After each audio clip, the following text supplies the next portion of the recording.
କଥା। तो भाई आपण मसाज पे आसते आउ मसाज कपिंग भी नेले आपण को मसाज पूर्व आउ पर आपण कोन फील लागुची? मसाज पूर्व भाई मो बॉडी पूरा टाइट लागुतला। आଜ୍ଞା। जिम फिम जाउना कि काम टिके परिश्रम रहे आगे आउ घरे करनी एते बाग लागेनी।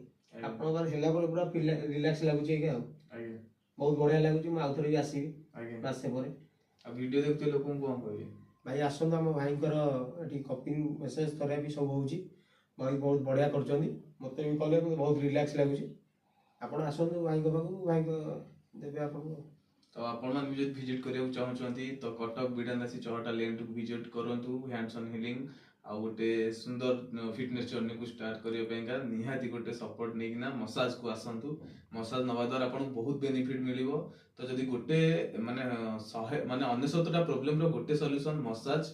तो मसाज नवा द्वारा आपन को बॉडी को बहुत सारा रिलैक्स होबो जेंति कि आपन को मसल पेन हो बा स्टिफनेस हो कि वर्कआउट भी भले से जदी हेई परनथिबो आपन को गोटे मसाज रे सब किछि माने मिली जिवो।